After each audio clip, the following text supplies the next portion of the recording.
Good afternoon, everyone. It's my pleasure to host a very timely studio discussions on the efficacy of sanctions in promoting peace and stability in global politics. And also, I'm very delighted to host two distinguished professors, uh, Ali Riaz, professor of Illinois State University, and Professor Chai from Fudan University of China.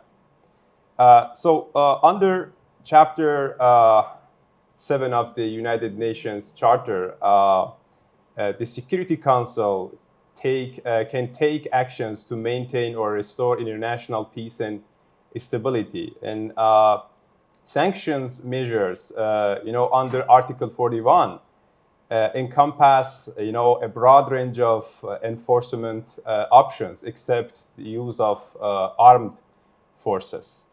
After 70 years of, establishment of these articles and also mechanisms to, preventing the regional and global conflicts, and also, promoting the peace and stability in international security, what we have seen, the efficiency of sanctions, are remain problematic. At least when it comes to the practice, generally speaking, the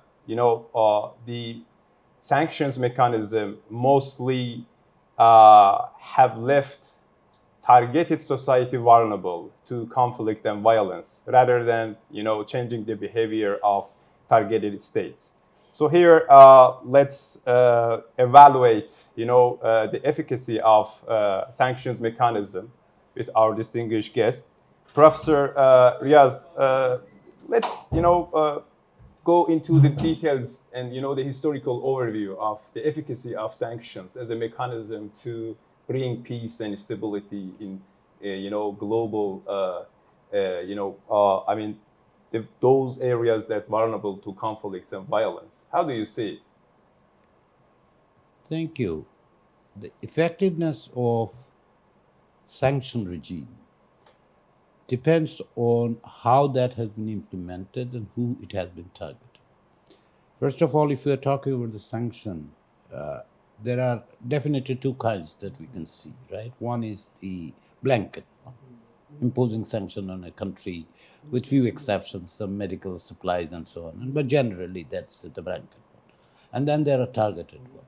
Let's say those are mostly punitive to individual or organizations, right?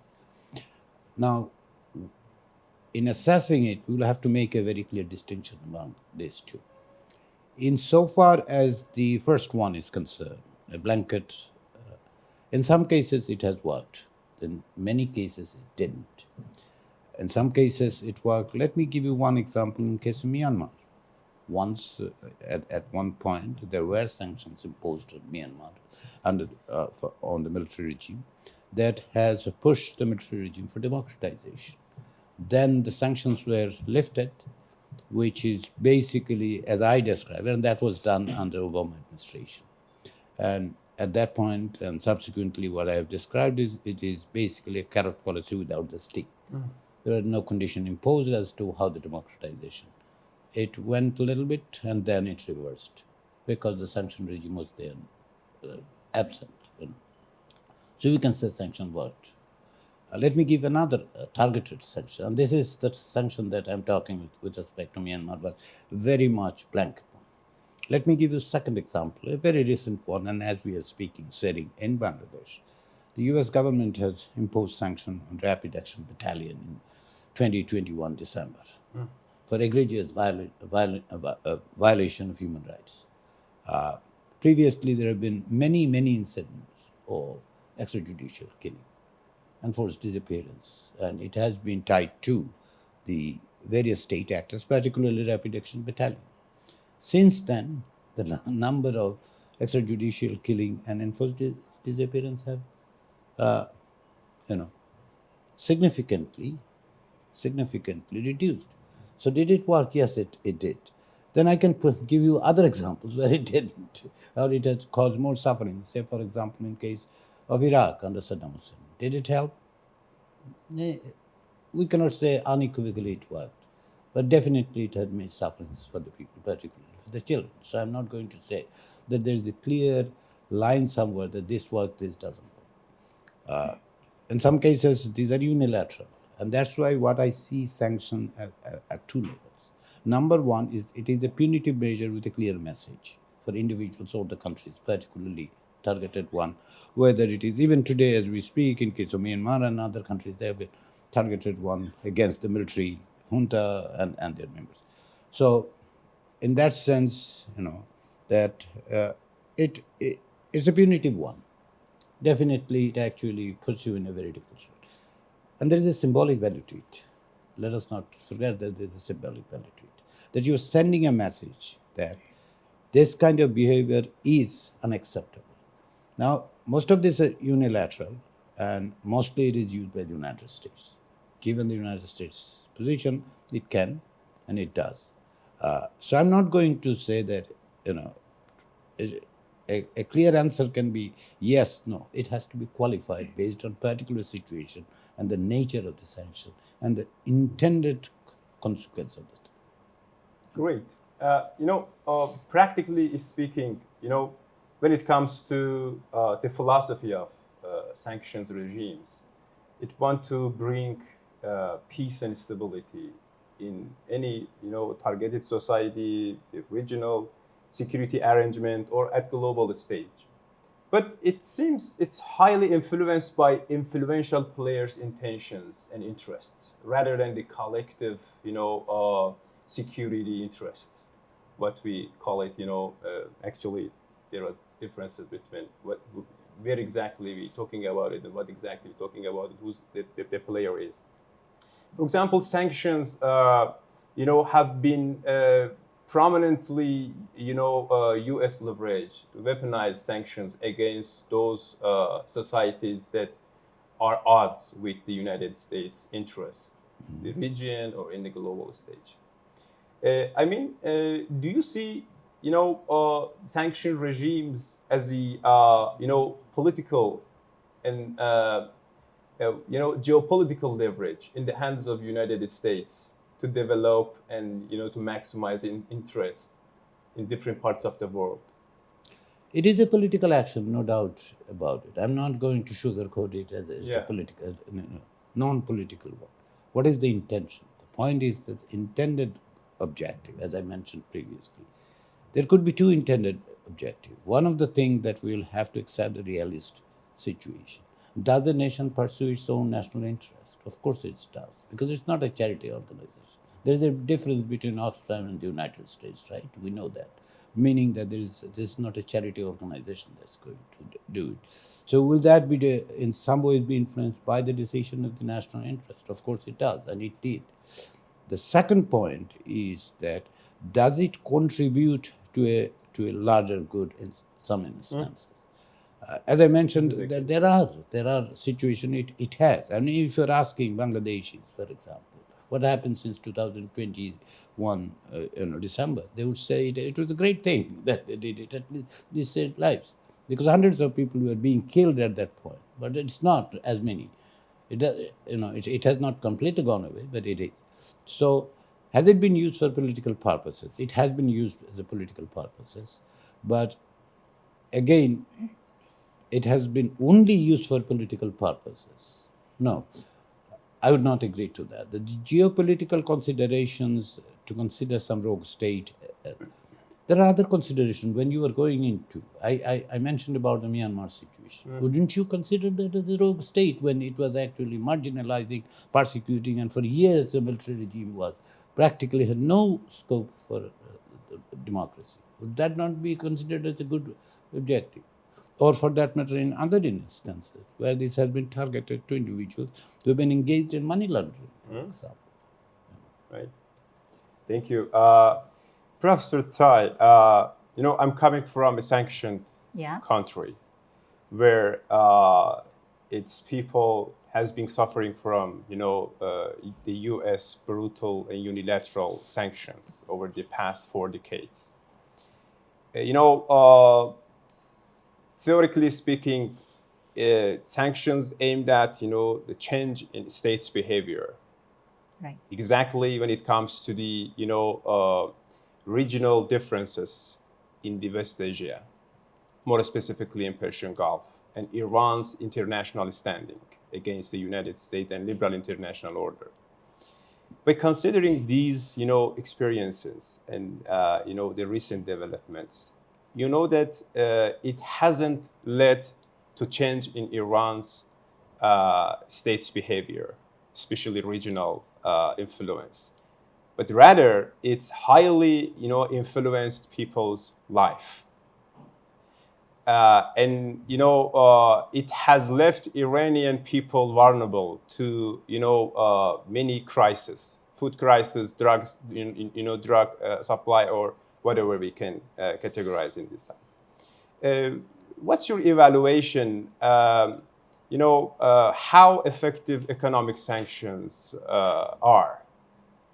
Well, so how to measure the effectiveness or efficacy of the economic sanctions? I think it is closely related to the aims or objectives of the United States to impose the sanctions. So on the surface, maybe we see that the most important or the primary objective is to make the changes in the target country to realize democracy or to realize the regime change. And maybe secondly is the the political objectives and also the value things, etc. So I actually saw a very interesting measurement of the effectiveness of economic sanction to see the co-relationship or causality between the sanctions and the objectives. And one assessment says that on average, the effectiveness is about 30%. And then if we measure it in a strict sense, it is only 4%. That is astonishing. So, so I think you mentioned a very important side effect, or beside the primary objectives, that is causing humanitarian crisis in the target country, and it is very widespread in Iran, also in Cuba, and in Venezuela, and in Syria, etc. So.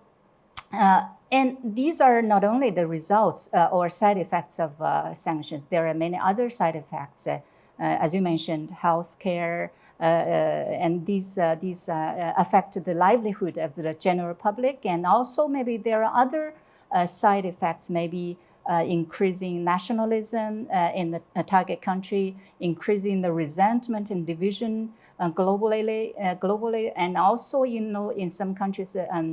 Maybe fuel the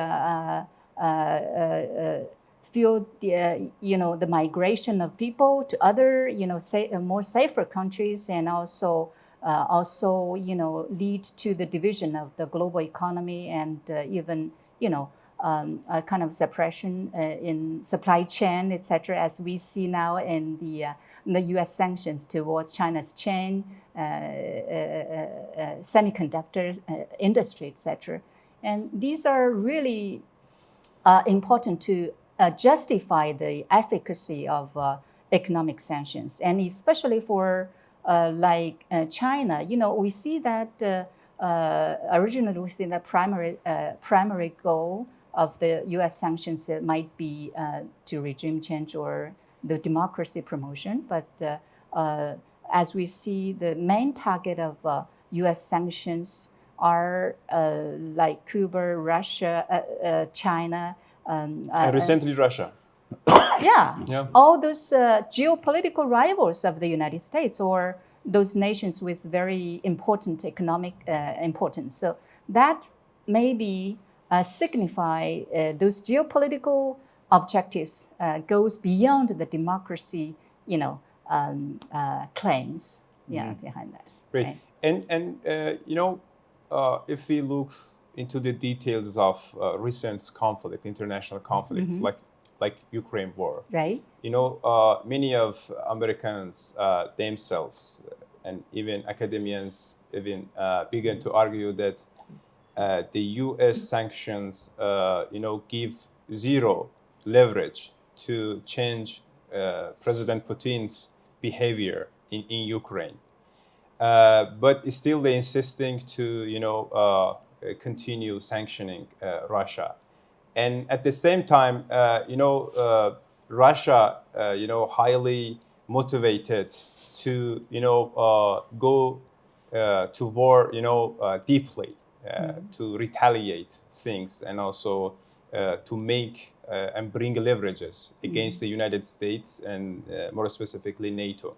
How do you see, sanctions in great powers politics, especially as international system becomes more multipolar? Yes. So, the rest of the world do not follow the U.S. instructions in sanctioning, targeted countries like India, like Turkey, as U.S. allies. Yeah. So one key point I would like to mention here behind the question you mentioned is that I think the mentality behind the U.S. sanctions towards toward other target countries really stems from one unipolar country in the past. So this also comes back to the efficacy of the sanctions. So efficacy of the sanctions really depend on the systems of the target country, institutions, and also their sustainability, resistance, etc. of the target country, and also the public perception of the target country as well as the home country imposing the sanctions. So in the Ukraine-Russia case, the United States imposed sanctions on the Russian economy. But let's see what is the effect or the impact on Russia. It didn't really realize or have the practical effect. For example, the oil import of the Russian to the whole world in 2020 even rise up in total.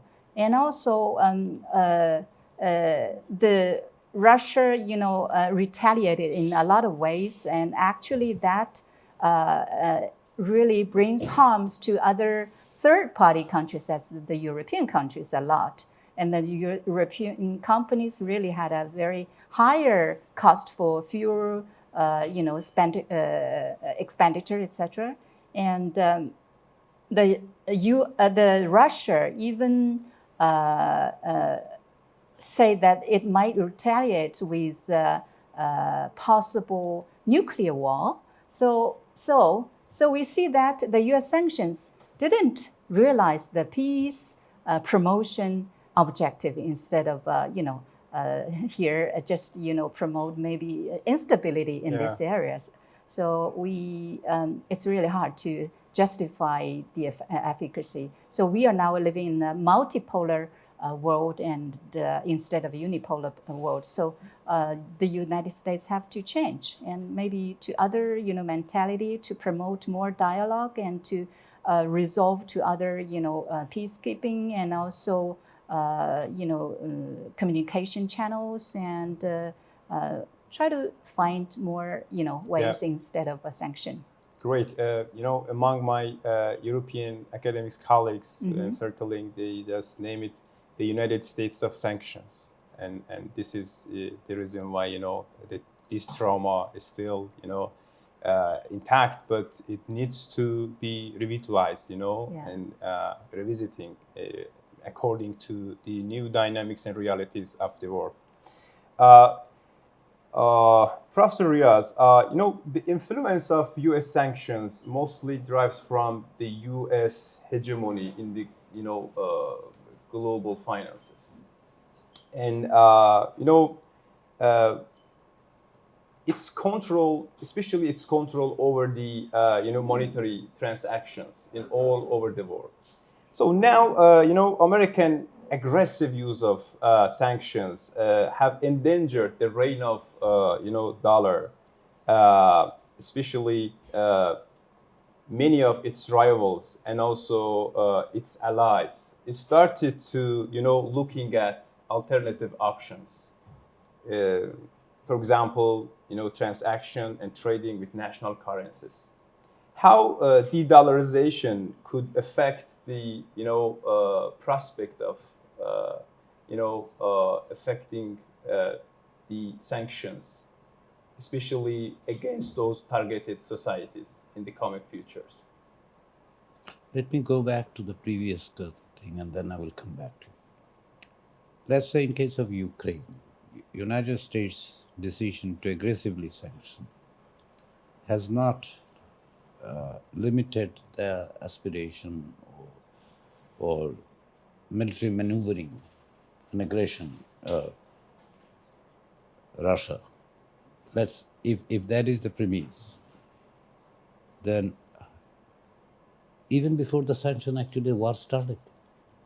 So it is not the sanction which caused the war. Yes. War caused the sanction, right? Exactly. So are we putting the cart before the horse? Because justifying that sanction is not working, rather it is helping or encouraging Mr. Putin to have more military adventure or misadventure. Or for that matter, even if they win the war, does it justify? Shouldn't there be a response to that? That when it has this aggression, so should we just sit by and look at it? I'm not suggesting that this is the only tool that you should use, but should we just leave it and justify it in this fashion that, okay, it's not working, so we shouldn't have used it, as if this is what has caused the war. It hasn't. The aggressive policy of Russia has caused the Ukraine war, right? Let us start from there. I mean, we need to get the timeline straight. So, having said that, is it affecting the dollar's strength and the efficacy and because of the de-dollarization that you are asking? The de-dollarization, as of now, I don't see any threat to dollar. Does that mean it won't be threatened by in future? It would be having some impact, and it is going to have this impact in future, not only because of the sanctions, but because of what I described as a multiplayer global system. It is not yet multipolar because nobody is attracting nobody. Polar means it brings other people in their orbit. They're not. Iran is not trying to do that. Turkey is not trying to do that. Or for that matter, India is not trying to do that in some measure. So the global trade regime will change, and that might accommodate various kind of currencies in the future. It's not happening right now. It doesn't mean it won't happen, but that needs to be done through a global order, because there is an existing international architecture of these arrangements. It is not only about dollar. Let's say it's not only about IMF or the World Bank. These order that has come out of the Bretton, it has its enormous limitations, and we can criticize, and I do, and I'm sure you do too. By reforming those institutional structures, these aspirations can be accommodated.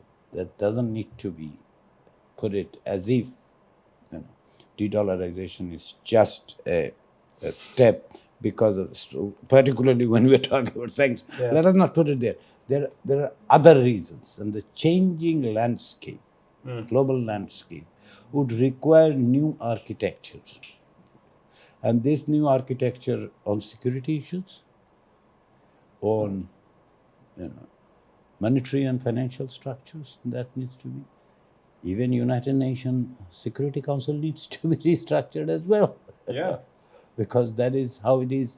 So this restructuring, within this broader restructuring of the global order, but on the basis of what?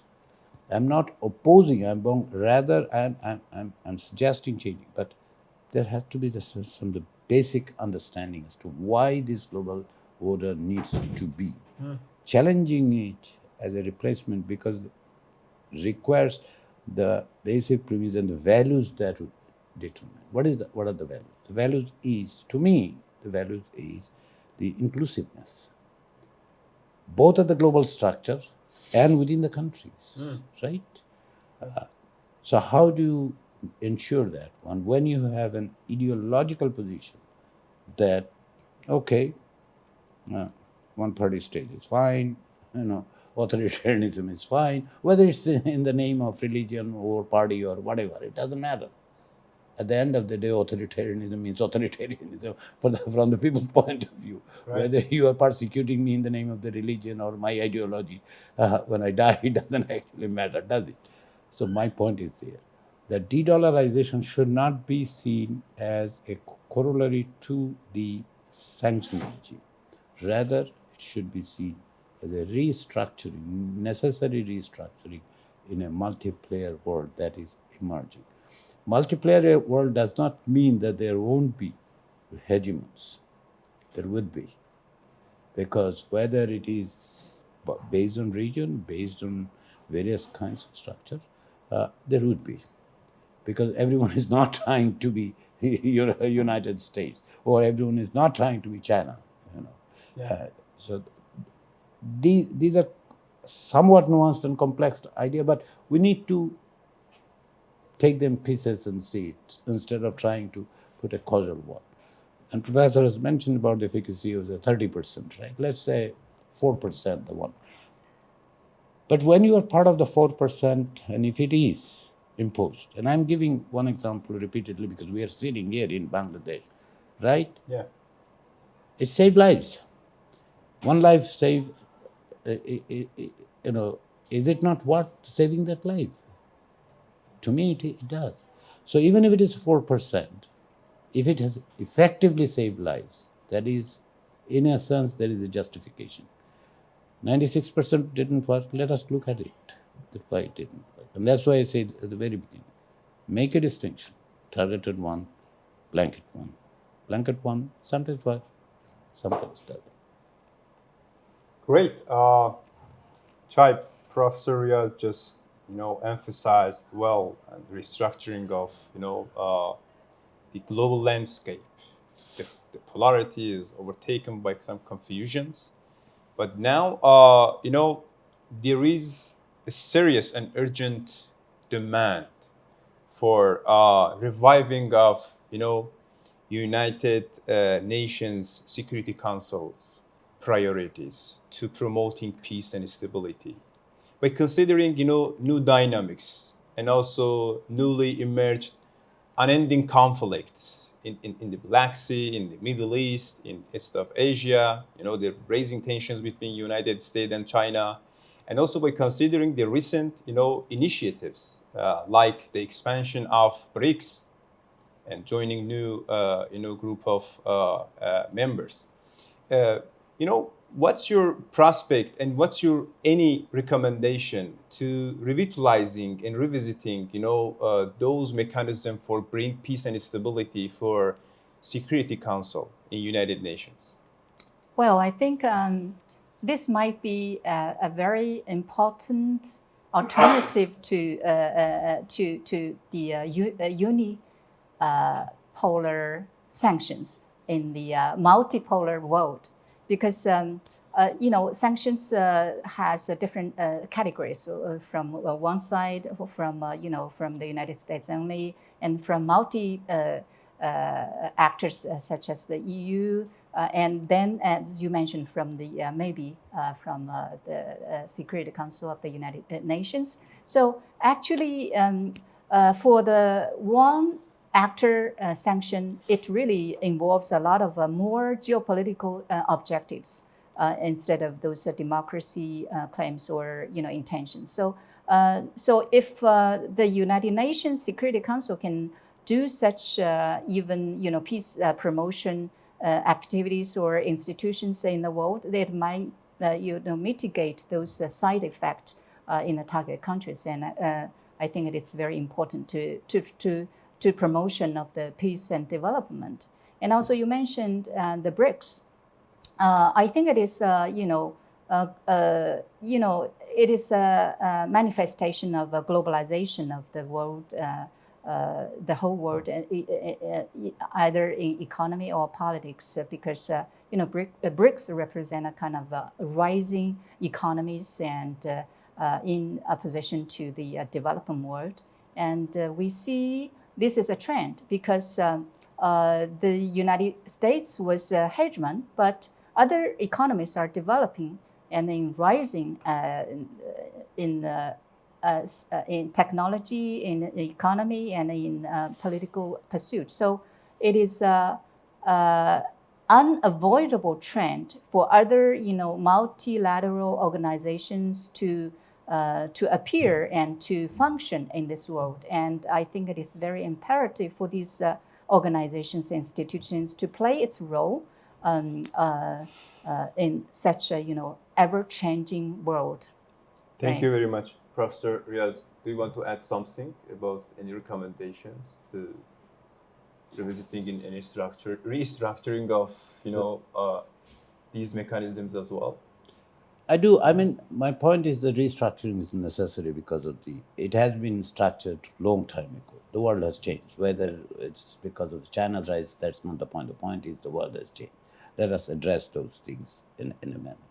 Current arrangement in UN Security Council has its own pitfalls. For example, actions when more than 1 million Rohingyas were, faced persecution and took refuge in Bangladesh, has taken refuge in Bangladesh. United Nations Security Council has failed miserably. And I'm just giving an example because we're sitting in Bangladesh. We can say the same thing about other refugee crises. Just an example. Why it happened? Because certain countries have a proclivity to protect Myanmar regime, right? That's plain and simple. It goes both ways, right? So that's why it's a necessary to restructure. How? Let's talk about it. Thank you. Chai, Ali, thank you for your insightful comments and the efficacy of sanctions in promoting peace and stability. Thank you for being with us.